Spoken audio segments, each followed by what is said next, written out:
ағылшындар бірыңғай өтіп қалсыңдар ғой. Біздерге құдай бір тіл баш керек. Қазақша бұл ағылшынша емес апа. Бұларға түсінетін бар ма? Ертең ана неге Инстаграмға, Фейсбукқа саламыз ғой. Прямо жүрмедім. Прямо қосып қойдым мен мұны. Бірақ мен сақтала ма білмеймін. Жіберем бар, қамажай. Қысылып қалдың ба? Құрметті әріптестер, саламатсыздар ма?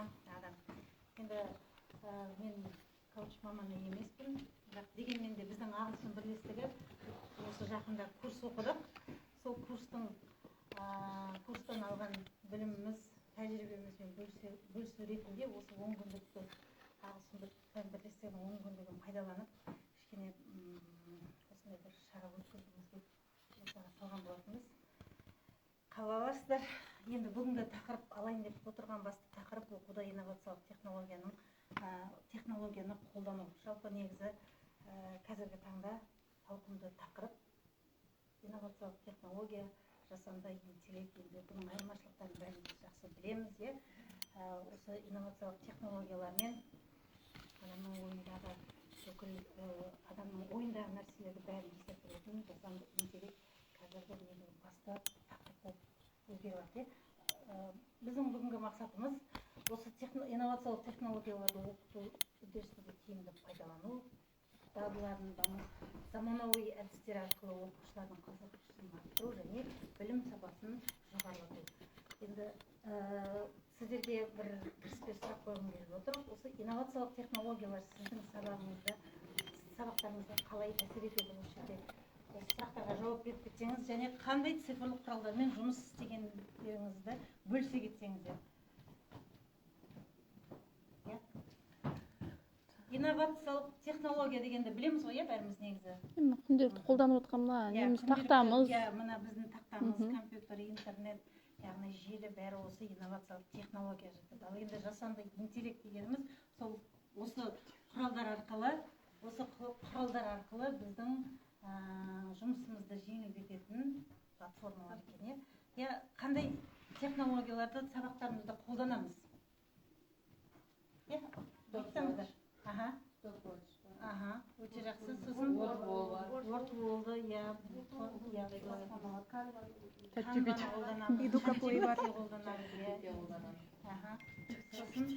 ChatGPT енді основной тиімді нәрсе ғой. Кез келген текстін алсаңыз, соған сұрақ құратын болсаңыз, соған салсаңыз керемет мүмкін. Өте жақсы. Бұндай құралдарды көбінде қандай нәрселерге қолданасыздар сіздер? Жаңа Word болды деп жатырсыздар, Canva дейсіздер. Қандай сабақтың кезеңіне ма? Кезеңіне. Сабақтың кезеңі. Презентация жасаймыз. Сабақты бекітуге қолданамыз, өте жақсы. Так, енді технологияның, қазір мен біраз технология, жаңадан бір технологиялар туралы кішкене мағлұмат беріп кетейін сіздерге. Технологияның ықпалы, оның жаңа деңгейі және мүмкіндіктері. Технология оқушылардың оқуға деген ынтасын арттырады. Оларды қызықты әрі интерактивті оқу тәжірибесінен ұсынады. Ойындар мен цифрлық құралдар оқушылардың тілдік дағдыларын дамытуға көмектеседі. Мен енді өзім тіл маманы болғасын тілдік дағдыларды көмектеседі дегем, негізі ол кез келген пәнде де оқушылардың оқу дағдыларын дамытуға көмектесетін. Оның мүмкіншіліктері әртүрлі цифрлық ресурстарды қол жеткізуге мүмкіндік береді. Соның ішінде онлайн кітапханалар, тілдік ойындар, сөздік қорын кеңейтуге арналған қосымша бейне материалдар бар. Бұлар жаңағы оқуда тереңдетіп білуге мүмкіндікті көп береді екен. Так, инновациялық әдістер мен құралдар. Оның ішінде интерактивті оқу енді біз бұрыннан да қолданып жүрміз, цифрлық ойындар, жаңа өздеріңіз айтып кеткендей, мобильді қосымшалар, онлайн платформалар оқушылардың оқу дағдыларын дамытуға көмектеседі. Ойын арқылы оқушылардың оқуға деген қызығушылықтары арта түседі, оны білеміз. Енді blended learning деген бұл бізде қазір енді бізге осы жаңадан жүйе қосылып жатыр ғой. Аман Сұлтан мысалы онлайн түрде форматта сабақ берді. Сол дәстүрлі және онлайн оқуды біріктіріп, оқушылардың тиімділігін арттыру, әр оқушының қажеттілігіне сәйкес келетін жеке тәсілдерді қолдануға мүмкіндік береді. Яғни біз офлайн түрінде де және онлайн түрінде де оқуды біріктіріп өткізгендегі тәсіл екен. Келесі Flipped Classroom деген өте бір тамаша әдіс деп айтуға болады. Бұл сабақтың жаңа материалдарын үйге беріп кіріп жаңа материалда балдар үйде оқып келіп соны сыныпта практикалық тапсырмаларын орындап бүкіл білімдерін одан сайын тереңдете түседі. Көрдіңіздер, балдар сол кезде мысалы жаңадан сіз сабаққа келгенде сабақты түсіндірмейсіз балаға, үйге беріп жібересіз жаңа сабақты, сол кезде бала ізденіп оқып келгеннен кейін сол бойынша уже жұмыс жасаған кезде баланың есінде көп нәрселер қалады екен. Платформа ма сонда? Иә, бұл платформа емес, әдіс, иә. Flipped Classroom деген айналдырған сынып деп аударылады қазақшаға аударғанда. Яғни бала әдетте біз сыныпқа келіп жаңа сабақты түсіндіреміз, иә. Жаңа сабақты түсіндіргеннен кейін сол бойынша практикалық жұмыстарға кейде үлгермей жатамыз, кейде сол бойынша үйге беріп жатамыз. Оны кейбір бала алады, кейбір бала алады. Ал егер сол сабақты сол балдарға үйден оқып келуге, егер оқитын болып жатқан жағдайда, үйден оқып келіп, сол бойынша жұмыс жасағанда, оның түсінігі көбірек болады. Келесін сұрағым. Так, Google Classroom өте таптырмас құралдың біреуі, тапсырмаларды басқару. Яғни мұғалімдер оқушыларға тапсырмалар беруге, олардың жетістіктерін бақылауға және кері байланыс беруге мүмкіндіктері көп. Google Classroom'да көптеген бөлшектер бар. Біз өзіміз Google форманы білеміз, өзіміз қолданып жүрміз. Google форма арқылы бізде көптеген сауалнамаларды толтырып жатырмыз, көптеген тесттарды жасатып жатырмыз.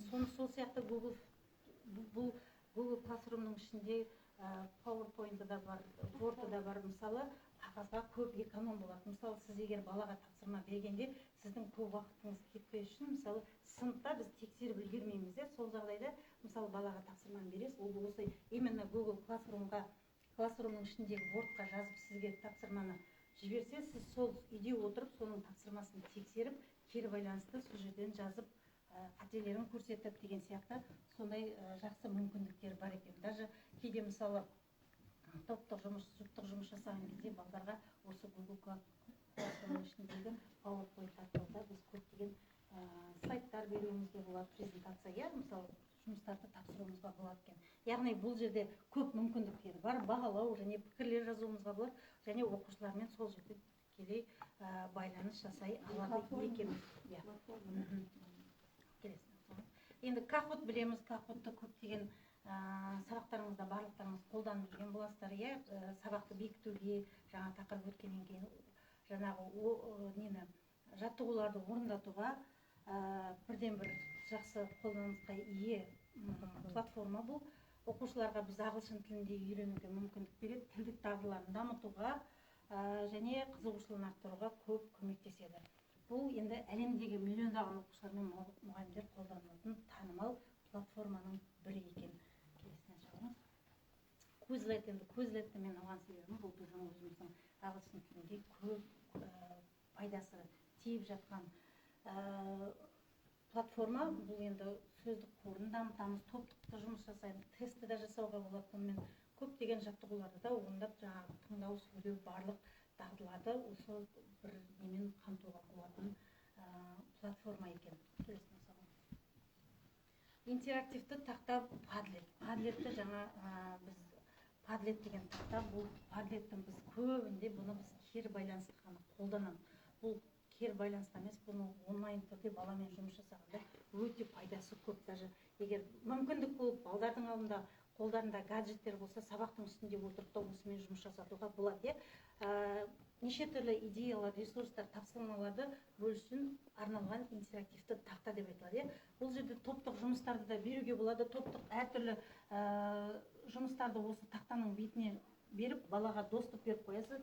QR кодын или болмаса сілтемесін беріп қойсаңыз, бала сол жерге кіріп, сол бойынша тапсырманы орындап отырады. Сіз ол жерге әрбір орындаған тапсырмасына сіз сол жерге лүпіл басуыңызға да болады, және ол жеріне комментарий жазуға да болады. Бұны біз кері байланыс ретінде де қолданып жүрміз. Осы Padletті көбінде біз кері байланысқа мүмкіндігінше барлық жаттығуларға қолдануға өте тиімді платформа деп. Так, Edmodo енді бұл өте бір таныс көп бола берген платформа емес, онлайн байланыс тапсырмалар. Яғни бұл жерде байланыс орнатуға арналған тапсырма бересіз онлайн түрінде, пікірлер қалдыруға болады. Бұл да бір жақсы платформаның бір түрі, онлайн кезінде мысалы онлайн оқыған кезде бұндай платформалар таптырмас құрал деп ойлаймын. Так, Flipgrid деген то же самый Microsoft компаниясына тиесілі. Бұл платформада сіз бейне арқылы оқушылармен кері байланысқа шыға аласыз. Және ол жерде де бағалау мүмкіндіктері көп болады. Топтық жұмыспен де жалпылай. Енді бұл жаңа айтып кеткенім бір азғантайы, мынау бүкіл қазіргі қолданысқа өте көп ие жасанды интеллект. Бұл жерде біздер бірінші қатарда тұрған Presentation, Gamma, Canva, VPK дегендермен арқылы біздер көбінде презентация. Осы мынау қазір көрсетіп тұрған презентация осы немен Gamma презентациясымен Gamma аймен жасалынған. Бұл жерде әсіресе VPK, Gamma, Presentation деген нәрселерде сіз тек қана тақырыбын жазасыз, или болмаса чат GPT-ді қазір бәріміз білеміз ғой, мысалы сіздің тақырыбыңыз белгілі, бірақ сіз слайдқа жоспарыңызды құрдыңыз, жаздыңыз, бірақ слайдқа мысалға кейде идея тумаған кезде сол чат GPT-ға біз өзіміздің немізді тақырыбымызды жазып, маған осыған жаңағындай контенттер жазып бер десеңіз, контент жазып бер. Мынау мен Gamma айды көп қолданамын, қолданғанда мен бұдан идея алу үшін қолданамын. Кейде бір асығыстық болып жатқан кезде бір-ақ минутта сіздің слайдыңызды тек қана тақырыбын жасаңыздар, сізге слайд жасаған кезде бүкіл 10 беттік слайд дейсіз, или 8 беттік өзіңіз айтасыз, сол кезде барлық бұл ақыл емес, бұлардың ақылы түрлері де бар, ішінде тегін түрлері де бар. Чат GPT сияқты жүктеп аламыз ба? Жүктемейсіз, Google-ға прям Google-ға барлық мына қай қайсына да тіркелгенде Google аккаунттарыңызбен тіркеліңіздер. Google аккаунттан бірнеше аккаунттарды ашып қоя беріңіздер. Кейбіреуінде лимит бар. 5 нәрсе жасағаннан кейін уже ода лимит бітіп қалады да келесі аккаунтпен тіркеліп аласыз. Сондықтан аккаунттарды мол-молдан аша беріңіздер, қорықпай, әртүрлі аккаунттан. Ұмытпайсыз, жазып отырасыз ғой. Так, сол Gamma ай, мынау осы жаңа осы слайдты мен Gamma аймен жасадым. Так, сосын мына VPK-дің бір жақсы өзінің ішінде чат GPT бар. Сен сол жерде тапсырманы бердіңіз, тапсырма бергеннен кейін, мысалы кей жерде ананың бергені сіздің көңіліңізден шықпай жатса, чат GPT-ға мынаны толықтырып жер, мынаны толықтырып жер деген сол тапсырмалар берсеңіз, сол жерден толықтырып береді. Сосын мен чат GPT Gamma аймен жасап алған нәрсемді көбінде мен Canva-мен жасаймын. Canva-да әртүрлі функциялары, тегін түрлері бар, тегін емес түрлері бар. Өте керемет сіздің слайдыңызды жандандырып, баланың жасағанда бір сарын PowerPoint-пен, бір сарын ақпен жасаған тоже балалардың қызығушылығын оята қоймайды. Сондықтан әртүрлі фигуркаларды қойып жасағанда өте тамаша презентация шығады. Так, Conquer ай дегеніміз бұл енді тест құрауға өте пайдалы. Quizbot және Conquer тест өткен ашу жауапты. Тесттер дайындауға керемет мүмкіндік.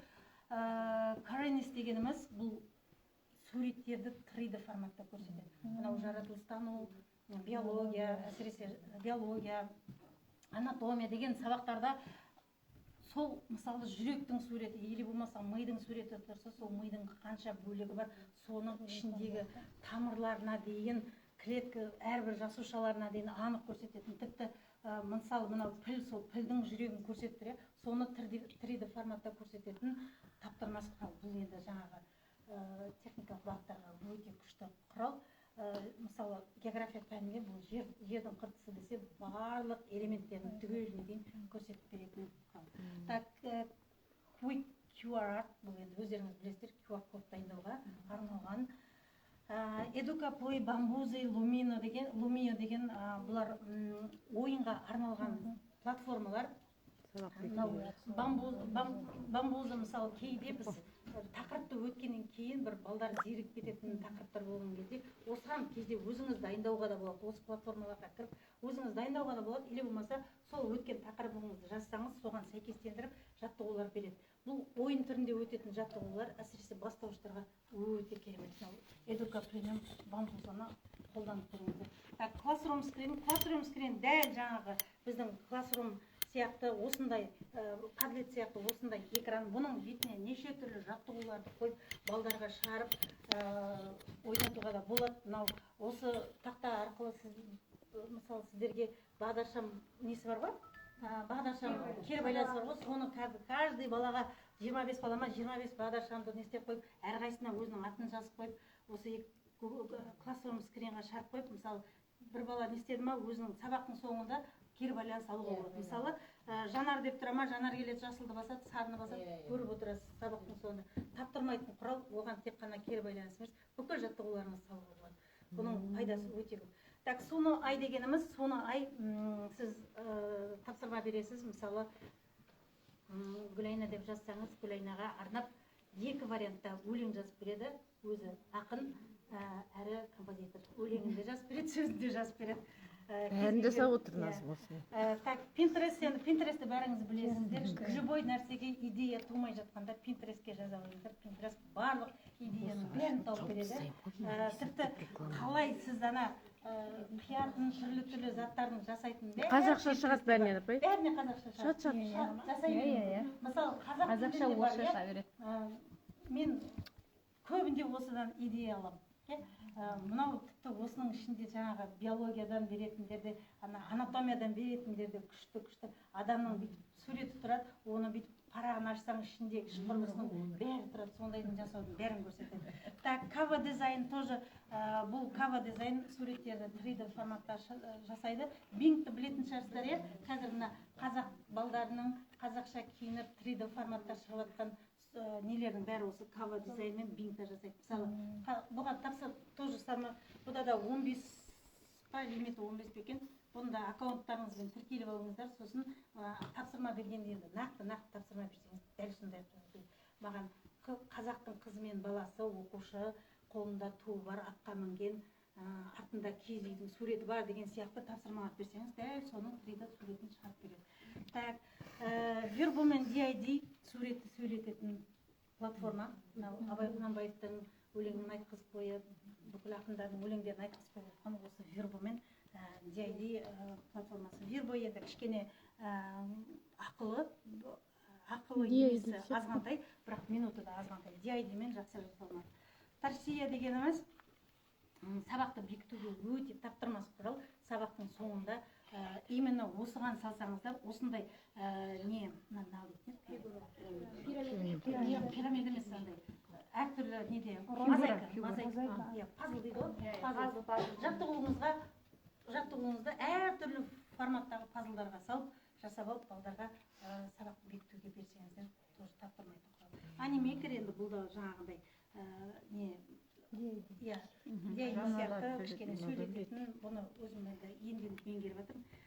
Осы енді бұл жасанды интеллекттің түрлері, менің өзімнің тек қана қолданып жатқандарым бар осылар, енді менің қолданбай әлі де жазып алған, әлі де үйренем деп жатқан көптеген нелерім бар. Оны пока алған жоқпын, келесі бетіне алсаңыз. Так, енді технологияны оқытуда оқушылардың тілдік дағдыларын дамытуға, оқу процесін жақсартуға, әр оқушының қажеттілігіне сәйкес келетін және тәсілдерді қолдануға мүмкіндік береді. Бұл жасанды интеллекттің бір жақсы, мен енді бұл үлкен ауқымды тақырып, бұған бөлек не жүргізу керек шығар деп ойлаймын. Өйткені бұның артықшылығы, кемшіліктері көп. Оны білеміз. Артықшылығы біз мұғалімдерге өте уақытты тиімді пайдаланамыз. Уақытты үнемдеуге өте көп көмектеседі. Так, келесін ашалайын.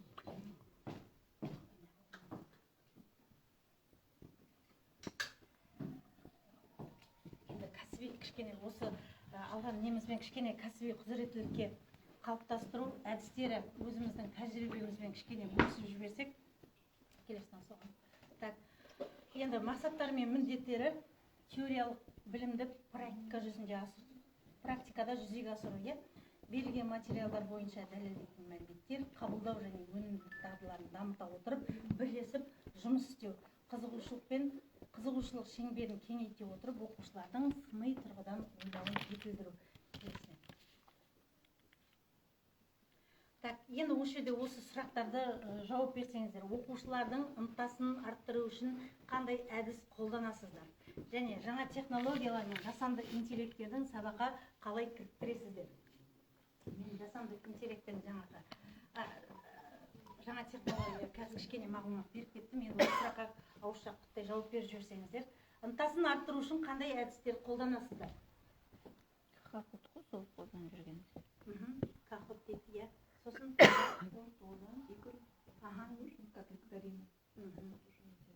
сосын ынтасын арттыру үшін қандай әдістерді қолданасыздар? антистерия балдар ынталандыр. Сол сен сабағыңа қызығатындай, ынталанатындай оқушы мен деп тұратындай қандай әдіс қолданасың? Алдында оқып қойдық қой курстарда. Айтыңдар Қолданбайсың. Жоқ, ол кәдімгі былай жасайтын не. қолданыңыздар. Осы жасанды интеллект Ол арқылы қағазбен жұмыс. оқушылардың көп қызығушылығын арттырасыздар, иә. Өйткені біз бір Негізі сағат жаңа кітаппен жүре беретін болсақ, практичный жаңағы нені айтып жатсың ғой, жасанды платформа, соның біреуін 300-інде көрсетіп қарау керек. Мысалы сен қолданып жатқан мана кахо нең соны ашып жіберіп, мынау былай жасалады деген сияқты. осы жерде көрсете аламын. мен Сол компьютер тиімді қосып. сияқты. Иә. Жақсы. Жалпы негізі болашақта жасанды интеллектті өздеріңіздің жұмыстарыңызды жеңілдету үшін қолданыңыздар. Біз баяғы немен уже әрбір мұғалім дамуымыз керек, иә. Бұл жерде басты мақсат біз балаға қазіргі заманда баланың деңгейінен асып өзіміз бірінші білуіміз керек. Біз қазір бір нәрсені білмесек, баладан сұрап тұрсақ, бұл да бізге сын болып есептелінеді.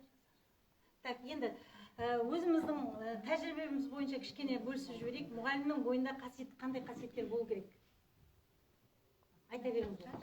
Жан-жақтылық болу керек дейді, шығармашылық болу керек дейді. Сосын тағы да білімділік, Төзімділік болу керек. Сіз үшін жақсы мұғалім қандай? жақсы мұғалім өзінің технологияның барлығын меңгерген. Сосын өзінің пәніне деген білімі Қызықтырушы. Так, сіздің ең үлкен кемшілігіңіз қандай?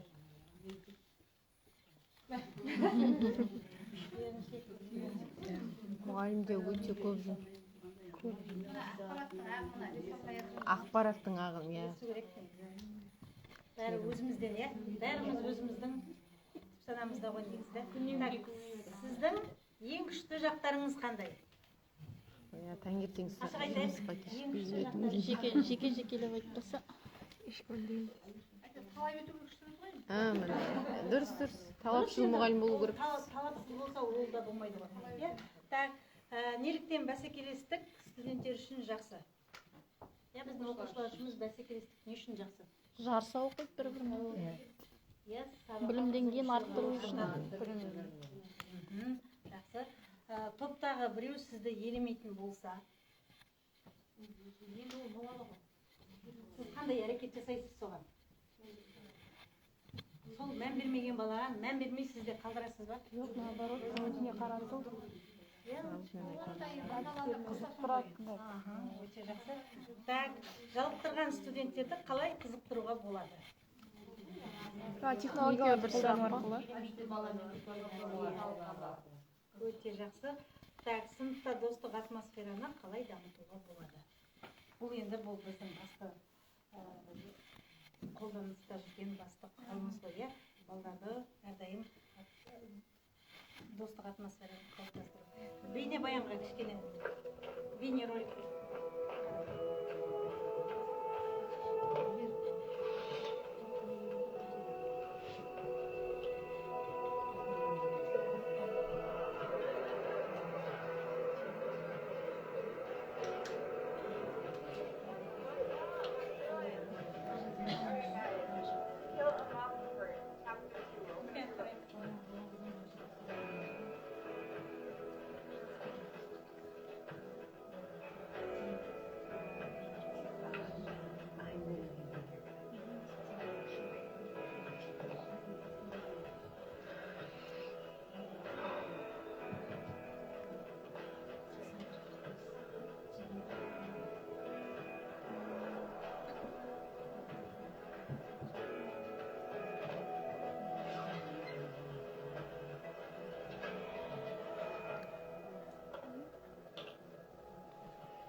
Кстати, все слышно.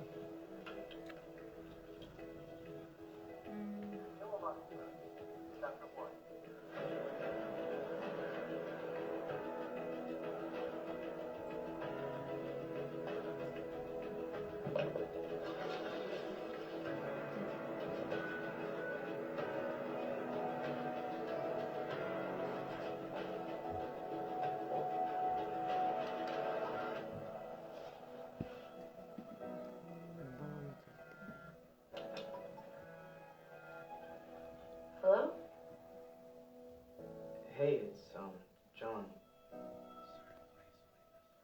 What's going on?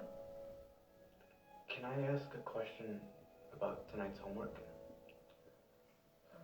Of course. енді осы бейне роликтен не түйіндедік? сабаққа қызығушылығы жоқ баланың қызығушылығын оятып тұр ғой, қалай болғанда да.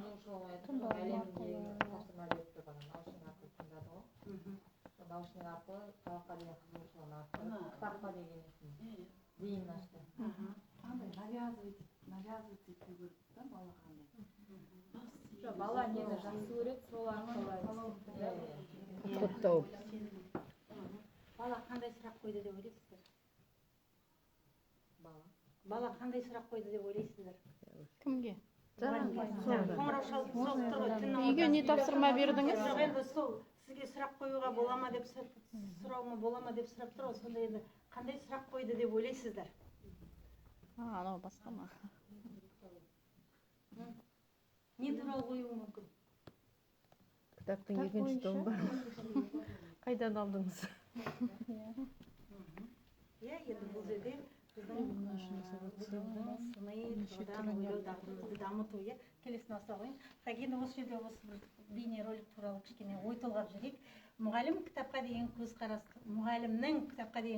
туралы не ойлайсыз? Қысқаша айта берейік, иә. Мұғалімнің кітапқа деген көзқарасы туралы не ойлайсыз?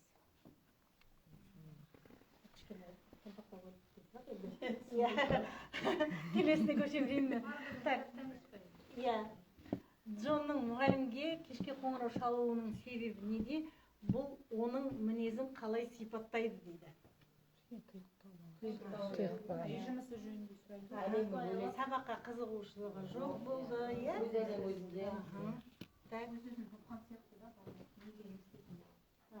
Өте жақсы. Иә, ойларыңызды қойып айта беріңіз. Бұл жерде нақты жауабы деп не істемеймін. Так, мұғалім Джонның сұрағына қалай жауап берді?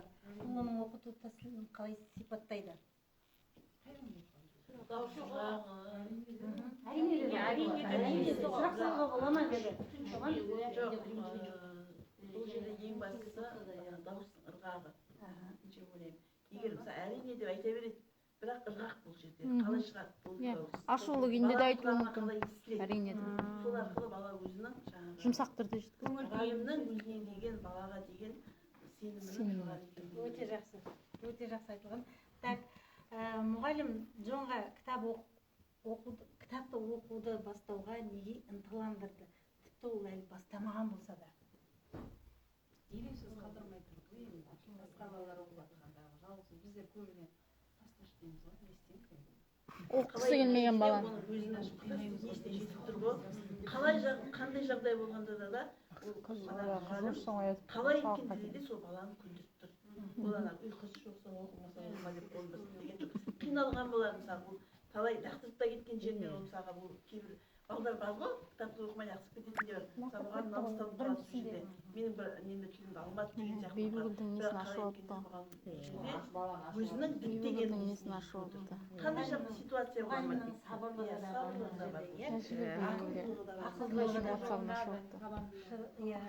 Сондай несі бар.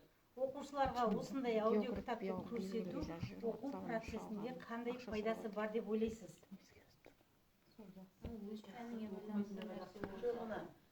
Спортпен айналысса да сол кітап тыңдап кетіп бара жатыр уже. Уақытын тиімді Иә, пайдаланады. дұрыс айтасыз. Қазір мысалы бізде ешкім кітап оқымайды, иә. Өзіміз де кітап оқымаймыз, шыны керек, иә. Кітап оқитын қазір уақытымыз. Бір жағынан уақытыңды тиімді пайдаланасың. Назарбаевский школда айтамын. Біздің балдар сабақ оқымайды, басты проблема барған сайын айта береді. Сол балдар кітап оқымайды, үй тапсырмасын оқымайды дейді. Қазіргі мұғалімдері сол тарихтан, бағанағы сондай сабақтан беретін мұғалімдер өздерінің өткен тақырыптарын аудио қылып жіберіп, ортаға солай жіберіп, қазір балдар соны тыңдап түсінігін айтатындай болды қазір. Қазір енді менің өзімде де мысалы мынандай чаттар бар, сол кітап оқитын арнайы адамдар бар да, талқылайтын. Мен солардың несіне чатына қосылып алғам.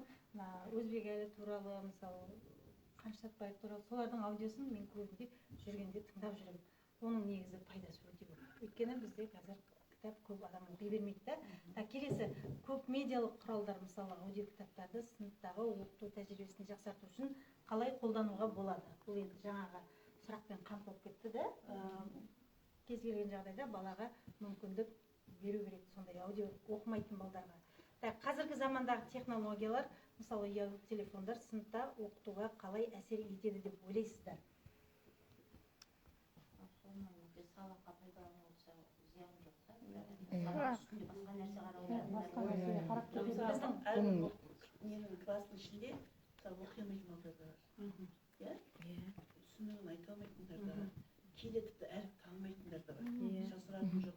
Мына аудио кітап арқылы, оны мысалға тыңдау арқылы түсінен өресі жоғарылады. Мысалы танымайды, білмейді бала, әріп танымайды, естиді. Қалай еткенде ол бала бірдеңені білу керек. Егер мысалы баланы сол аудио кітапқа қарай етсе, үйретсе, балада мысалы кішкентай қызығушылық артады. Біз қандай жағдай болмасын, ол кез келген баланың біз өзінің несін табуымыз керек, жолын табуымыз керек болып тұр. Бір бала мысалы математикаға жоқ болуы мүмкін, оқуға жоқ болуы мүмкін, бірақ ол суретке жақсы болуы мүмкін. Сол сурет салу арқылы оның басқа сабаққа деген қызығушылығын біз қалайда да тауып ашуымыз керек болып тұр ғой. Так, сіздің сыныңызда студент сабақ уақытында қоңырау шалса, осындай жағдайда қалай шешер едіңіз деп. Сабақ уақытына 10 класстарда апай звондап жатыр, шығып келуге бола ма дейді. Студентіңіз сабақ уақытынан тыс уақытта, жұмыс емес уақытта. Маған звондап жатыр да. Ондай онлайн уақытта жауап береміз. Біз енді ондайға ешқашан 11-де ме, 12-де ме? жауап бермейтін адам болмайтын болар керек. Осыған кішкене қорытынды жасап жіберейік. Мұғалімнің рөлі мен технологияның маңызы. Мұғалім қарым қатынасы мен оқыту мұғалімнің мен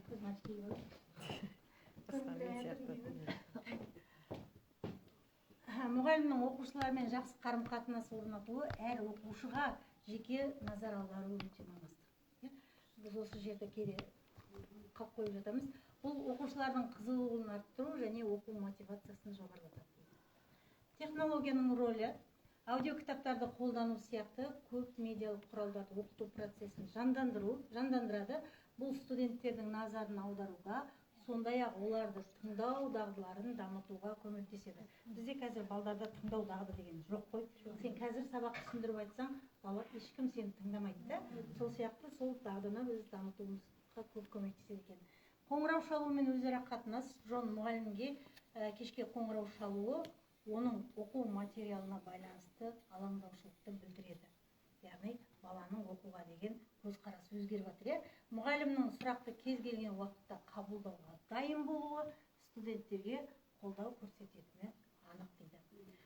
Талқылау және жеке тәжірибе. Бұл видеода бізге оқушылар мен мұғалім арасында өзара түсіністік пен қарым қатынастың маңыздылығы көрсеткен екен.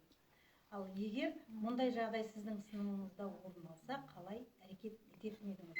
Мұғалімдер әрқашан ашық және түсінікті болу қажет екен. Яғни біз де солай әрбір балаға жол таба білуіміз керек екен. Енді мынау 4К моделін білесіздер ма? Иә. Жүрсеңіздер, сіз жақсы ойлайтын сияқтысыз.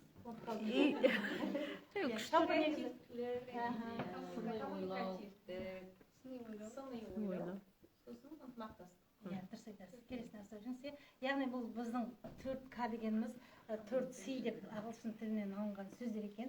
Communication, байланыс, collaboration, ынтымақтастық, critical thinking, сыни тұрғыдан ойлау, креативті шығармашылық. Осы қасиеттің бәрі біздің бойымыздан табылса, нұр үстіне нұр болады. Келесін аса беріңіз.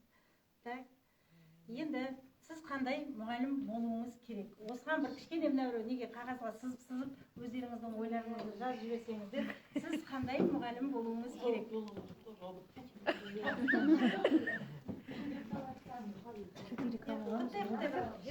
ChatGPT болу керек деп жазып қойыңдар.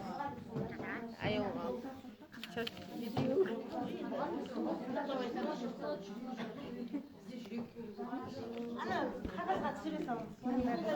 Bir жағы адам, бір жағы робот. Сондай болу керек деген. жазуға көп ештеңе алған жоқпын. Сурет салу керек па? Өзің білесің енді, қандай болуың керек. тамақты да сол, компьютерді де сол, бөлді баланды да сол. Иә? Баланды да керек. Европа сияқты қолданбаймыз баланды.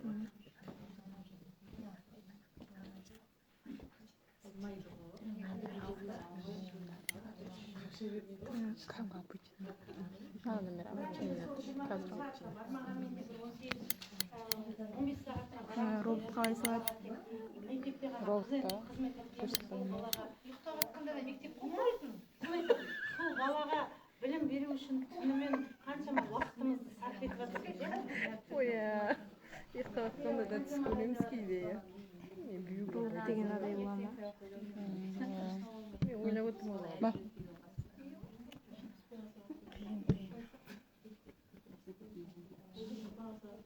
Много надо здесь. Салып қойдым примерно. Төрт-бес алдын салып қой.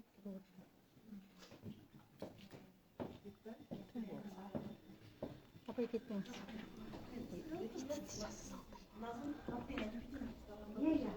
Енді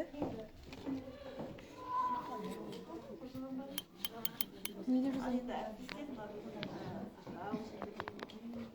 Міне мұғалімге жан-жақтан идея шам жағып тұратын сол идея.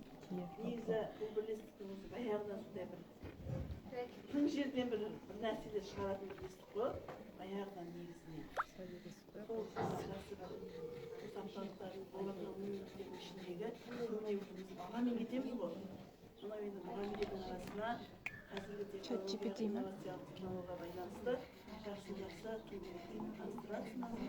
Рахмет, бірін білсек бірін білмейміз, әлі білетініміз таза, көбіне көп сонда қарап отырсақ, осының өзінен мұғалім қартайғанша да Білім алу. баяғыда кімді ғой? Самайға қарғанша оқыз. Тіпті кемпір болғанша баяғы мектепте оқу керек, білім алу керек дегенді білдіріп отыр ғой. Сондықтан да оқи берейік. Жастар енді қазіргі сабақтарына қолданып жүрсіздер, оны көріп жатырмын.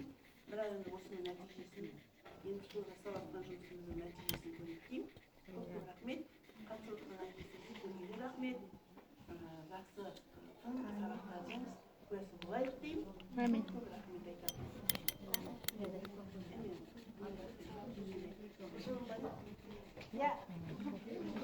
қағандай бар. Болса кішкене мағлұмат беріп жіберсек.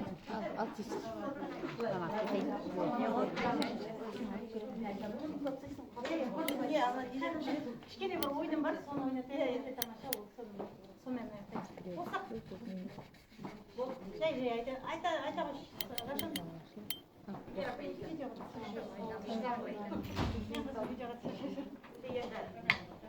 мұғалімнің жаны қашанда бала үшін ғой. Енді алдымыздағы әрбір бала үшін біз роботпыз. Бірақ енді жүрегіміз бар. Мынау 24 сағат бойына қай уақытта ата-анасы соқсын, баласы соқсын, барлық уақытта да біздер жауап береміз. Байланыстамыз. 1 болсын, 11 болсын, таңертең сағат 7 болсын, балалар апай күнделікке кіре алмай жатыр десе, сол үшін тұрып, ноутбукты қосып, соның күнделігін паролін береміз ең кіші. Одан басқа қалғанда. Одан қатса жаңағы үй жұмысын сұрап жатырғанда да сол ғой. Сол жаңағы бір комментарийді оқып, шынында да мұғалім 24 сағат жұмыс жасай ма? Нешеде жазсаң да жауап береді ғой деген ата-ананың комментарийін. Сонда шынында бір жағы тірі пендеміз, бір жағы робот жаңағы 24 айтқан сияқты.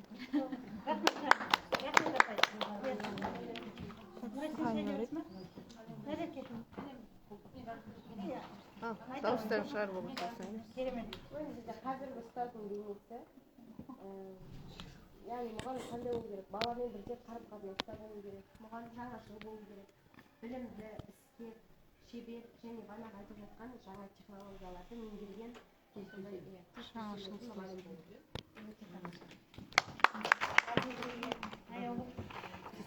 Біздің енді мұғалімді жартылай мұғалім бейнесінде жартылай робот бейнесін белгіледік, себебі мұғалім 24/7 ол тынбай еңбек етуші. Бір жағынан мұғалім жан-жақты болу керек, чат GPT сияқты кез келген сәтте бір жауап табуға дайын болу керек. Одан кейін идеялары ерекше, әрдайым жасампаз маман болу керек, креативі жоғары, мысалға дайындықсыз келгеннің өзінде де сол сәтте өзінің сабағын алып шығатындай шебер маман болу керек. Рахмет профессор, жауаптарыңыз. Енді жаңағы барлығы біздің осы мұғалім қандай болу дегендегі бір жауап креативті. Иә, креативті, бәсекеге қабілетті, жауапты, білімді, суретші, оқыту, интеллекті, ізгі және осы қасиеттің бәрі мұғалімнің бойынан табылады деген ойдамын. Енді мына бір сұрақтарға тез жауап бере қояйық. Ақылы, қабілетті, қабілетінде құзыреттілікке келесін ауса қойыңыз. Бұл тапсырмада ережеде әр жағдайда 3 нұсқадан бар. Сол нұсқаның бір нұсқасын өзіңізге бір жерге қағаздарыңызға түртіп есептеп отырасыздар. Қазір 4 жағдай беріледі сіздерге. Бірінші жағдай, студент сабақты жиі қалдырады. Мәселені анықтау үшін сіз не істейсіз? Бір жауапты таңдайсыз. Ата-анамен байланыс. Сынып жетекшісі ғой. Студент сабақты жиі қалдырады. Мәселені анықтау үшін өзіңізге бір мәселені анықтау үшін ата-анамен байланыс. Иә, әркім өзіңіз жиі қалдырады. Келесі, келесі, ол оқушы нашар оқиды. Мен табысты оқушының қасына отырып, мен баланың ішкі жан дүниесін түсінуге, оның не қызықтыратынын білуге тырысам, мен оның ата-анасының бақылауын талап етемін. Үшіншісі,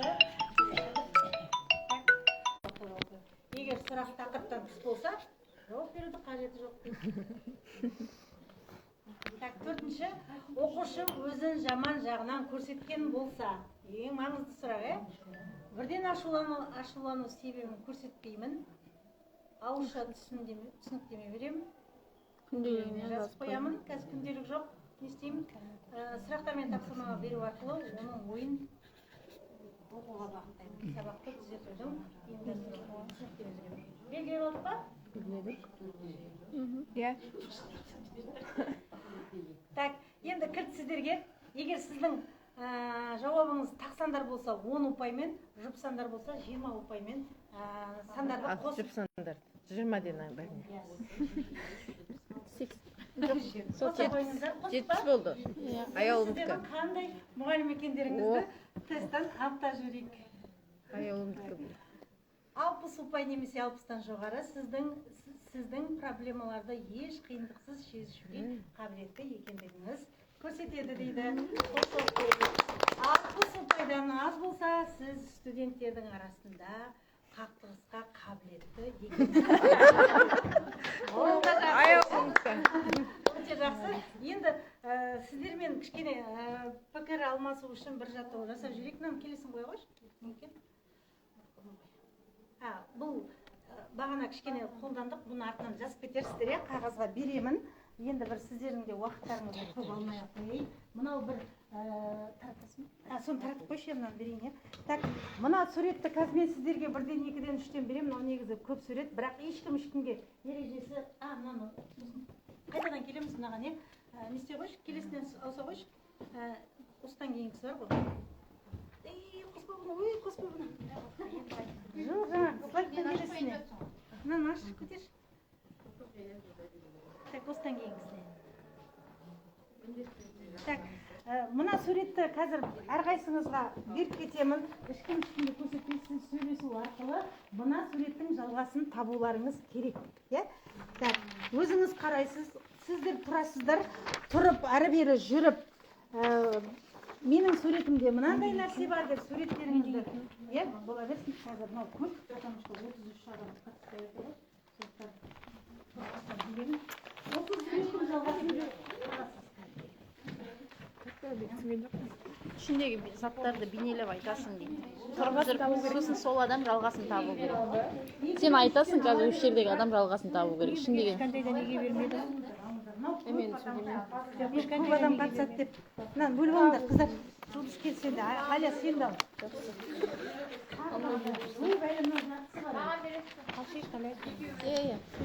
әңгіме құрайын ба? Жоқ, ішінде суретін айтасың да, ұқшым? Иә, суретін айту керек. Суреттеріңіздің жұбын тауып, сосын оны мына жерге қазір бекітеміз мына партаға.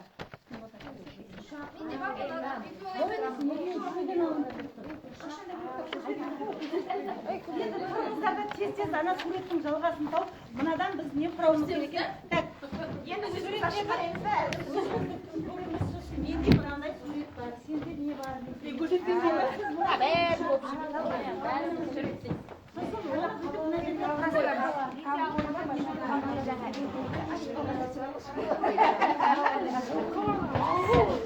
ауыл медиада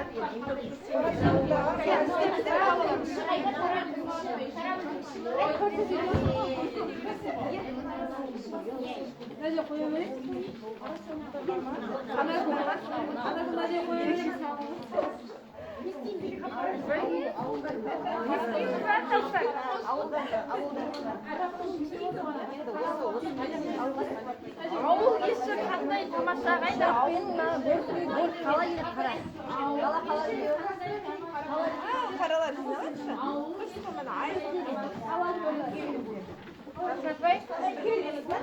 не мәселе қаламен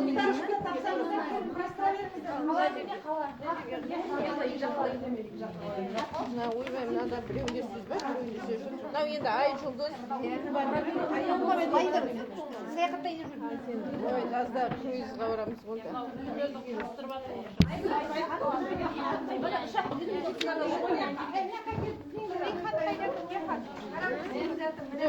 алақсып шуып кетесіз ғой болды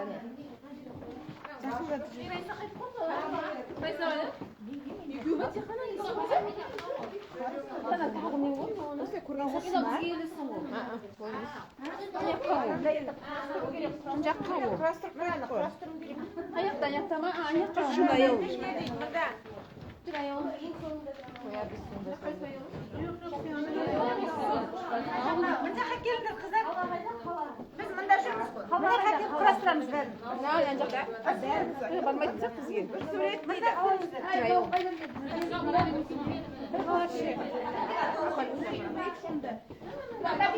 жоқ біз суға секіреміз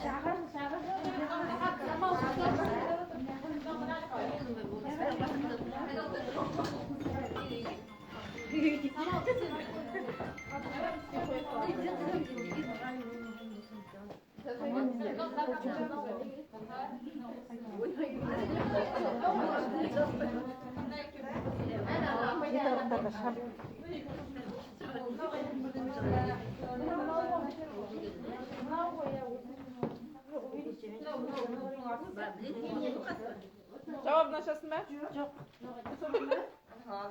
ана жақта жоқ па жоқ бізде білмеймін төрт қара сурет тұр қояйықшы мынау ешкімде жоқ себебі бар ма бәрі бар қыздар мына жаққа келіңдер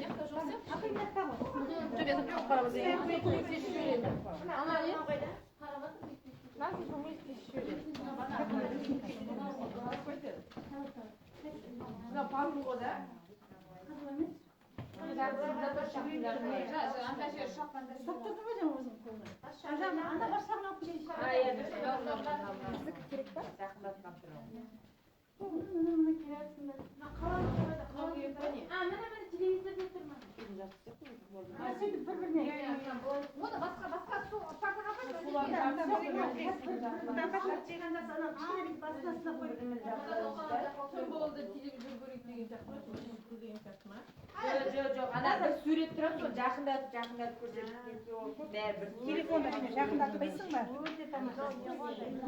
мынау точкадан басқа жоқ мына жаққа қоя беріңдер мынау зуммен кетеді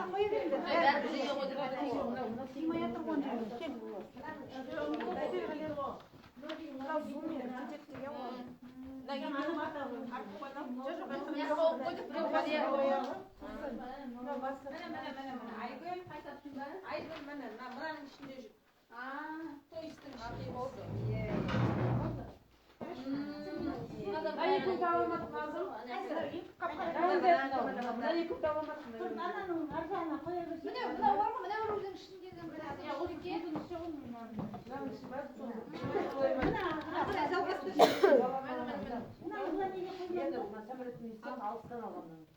ана той новость журналының іші мына басы қайсы?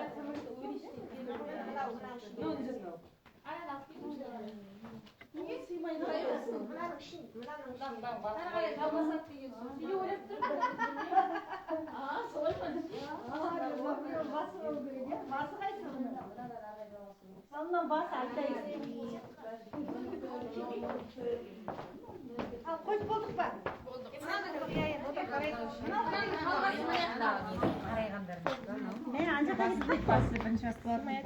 Ана аспанның несіне қойыңдаршы, міне жалғастыр ғой. Мына не зат, мына?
Отыра қояйық енді. Неде ойлайсыздар?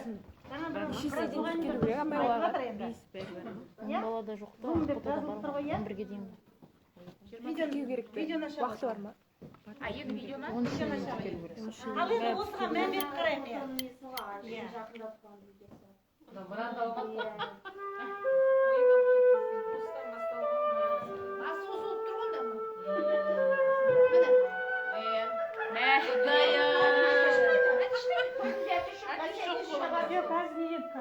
Марканың ішінде тұрады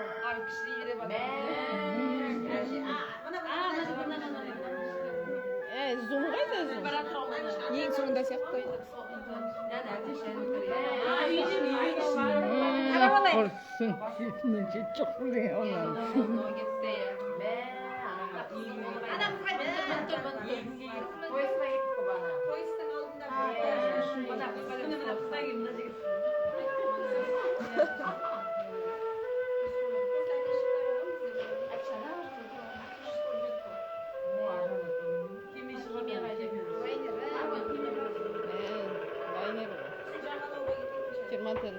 Онда хаттың ішіндегі не сияқты сурет болады? Автобус. Бұл жағалау автобустың сыртында сурет болып жатыр. Марка қайда қабылдайды?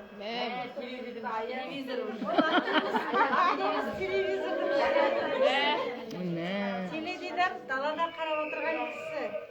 Банағыш курс аяқ киім. Марка де.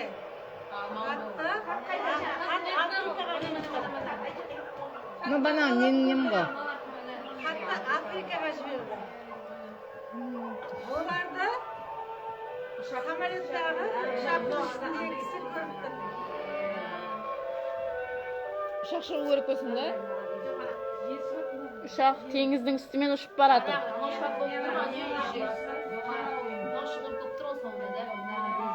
Ол жерде айдың ішінде тұр ол деген. Ай екен, мен алыппын ғой бәрін үшін. Басы. Осы келді ғой. Ойымызды осы жерден түйіндеп жіберейік енді. Тоқетері деймін бұл жерде. Тоқетері бұл жерде енді баланың ішіне үңілуіміз керек болып тұр ғой. Жаңа слайдқа кері сала қойшы. Бір нәрсенің ішіне үңіліп тұрып кәдімгі қорытынды шығару керек болып тұр. Енді келесі бетіне салайық. Келесі бетінде енді қорытындысы бұл жаңағы Zoom Иван Баняның Zoom Activity деген Zoom әрекет деген кітабының негізгі мақсатында оқырманның сыни және шығармашылық ойлауын дамыту. Иә, көрдіңіздер ме, осы жерде сыни ойлау жақсы дамыды, иә. Бұл кітап ерекше суреттерден құралған, онда бір суреттен екінші суретке өту арқылы көріністің масштабын өзгертеді. Әр суретте оқырман біртіндеп кеңірек кеңістікті байқайды. Бұл өмірдегі немесе жағдайдағы үлкен көріністі түсінудің маңыздылығын көрсетеді екен. Енді негізгі мақсат перспективаны кеңейту. Әрбір көріністің тек бір бөлігін емес, үлкенірек контексттік бөлігін көру екен, көрсету екен. Байқағыштық дамыту оқырмандардың кішкентай бөлшектерге назар аударып, олардың мағынасын түсіну қабілетін арттырады. Критикалық ойлау. Жаңа ақпаратты қабылдау арқылы өткен түсініктерін қайта құруға итермелеу. Әлемнің күрделілігін көрсету, кітап адамның көзқарасы мен қабылдауына тәуелді әлемнің шексіз қырларын ашады. Түсінікті ғой, енді біз кез келген нәрсені сол күйінде қарамай, оны кең тұрғыда көреміз. Сол айтып отырғам, соған үңілу керек болып тұр. QR-ды телефондарыңызға аша қойсаңыздар, Padlet ашылады, сол жерге бүгінгі сабақта не алдыңыздар, сол туралы бұл тапсырма орындау кезінде қандай қиындықтар болды, студенттердің үлкен көрінісін, суреттің түсінуге қалай қол жеткіздіңіз, бұл белсенділікті сабақта қалай қолдануға болады деген ойлайсыз. QR-мен жаса қойсаңыздар, Padlet аша қойырсыз. Бағалда шексіз деп тұғы. Тұңғылыққа кете бересің.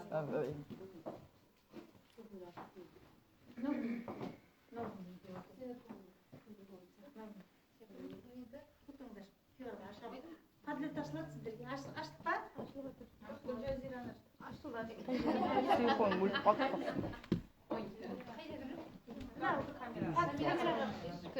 Сол жерге әрбір сұрақтың астына Padlet ашылды ма сіздерге?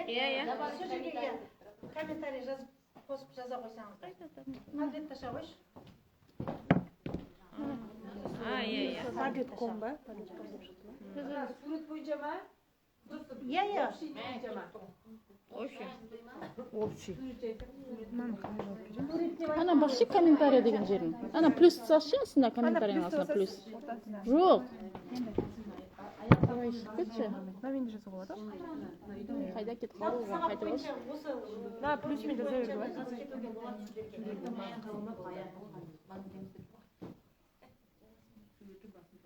Неде тұр? Прямо үйде тұр. Ағай отыр ма? Қандай қиындықтар болды дейді. Ағай отыр ма? Жоқ, Зинеденова еді. Рахмет барлықтарыңызға уақыттарыңызды бөліп келгендеріңіз үшін сіздерге енді ұнады деп ойлаймын. Аса сөге көрмеңіздер, бірінші өткізіп жатқан коучингім. Бана ана платформаның біреуін көрсетіп жібермедім ма? Қарайық. Қандай платформаны көрсетіп жіберейін? Canva-ны. Так, менің платформаларым осылай тұрады дейін ба? Көрініп жатыр ма дейін? Мынау сұрақтар, видеоға дейін сұрақтар ғой да? Өзің жасаған жұмысыңыз жайлы. ChatGPT ашайын өтсін ма? Жоқ, жеңіл басқасын қайсын ашайын? Canva. Canva күшті. Гамма айдашайын жақсы. Гамма ай деген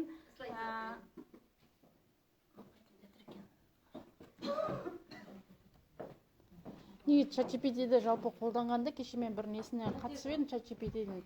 Оны кәдімгі андай не қылып мақтап қою керек екен, астына көпшік қойып. Жоқ. Сол кезде сенің неңді ол жандандырып вообще күшті қылып жасап береді екен. ChatGPT-дің бір жақсысы, мысалы сәлеметсіз деп бастап мақтай бересің оны. Тапсырма берген кезде нақты, мысалы, қазір сен сұрақты жазып жібересің да отырасың, ол саған сұраққа жауап бере салады. Бұл даже маған осындай, мысалы, 10-шы сыныпқа, осындай нәрселерде, или осындай тақырыпта нақты сұрақты тапсырманы нақты берсең, нақты тапсырмалар береді. Сосын оның ішіндегі, оның жауабына қанағаттанбайтын болсаңыз, тағы да енді осы сұрақ